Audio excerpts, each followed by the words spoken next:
सुप्रभात बच्चों।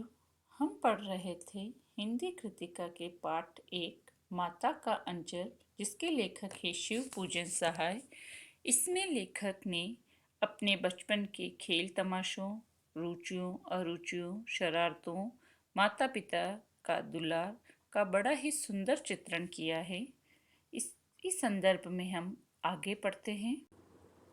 लेखक बताते हैं कि माँ बनावटी पक्षियों का नाम लेकर उन्हें खाना खिलाती थी और खाना खाकर जब वह उछल कूद करने लगते तो माँ उन्हें अचानक पकड़ लेती और एक चुल्लू कड़वा तेल उनके सिर पर अवश्य डालती थी तथा उन्हें सजा धजा कर कृष्ण कन्हैया बना देती थी।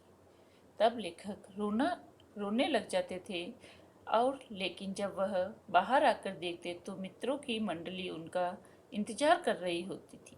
मित्रों को देखते ही वह रोना भूल जाते थे और अपने दल के साथ मिलकर तमाशे करने लग जाते थे।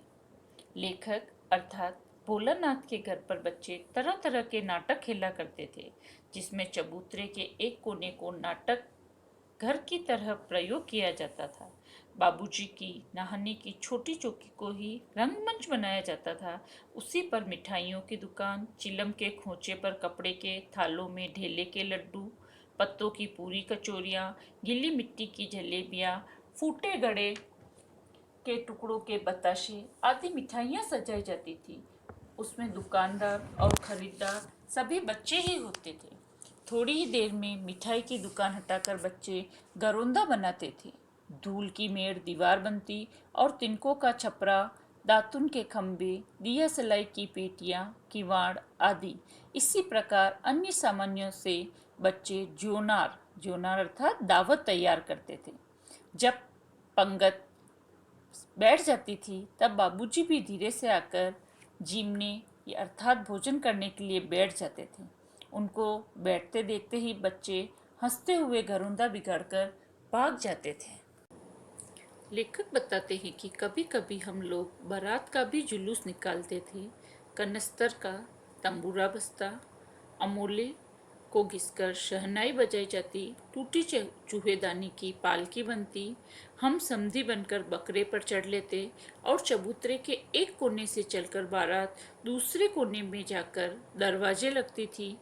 बारात के लौट आने पर बाबूजी जो ही दुल्हन का मुख निखरने लगते त्यों ही बच्चे हंसकर भाग जाते। थोड़ी देर बाद फिर लड़कों की मंडली जुट जाती और खेती की जाती। बड़ी मेहनत से खेत जोते, बोए और पटाए जाते।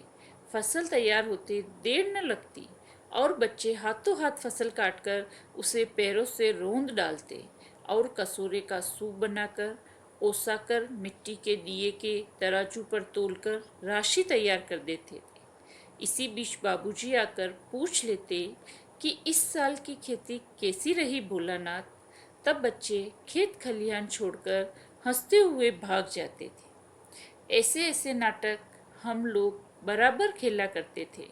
बटोही अर्थात राहगीर भी कुछ देर ठिठक कर हम लोगों के तमाशे देख लेते थे।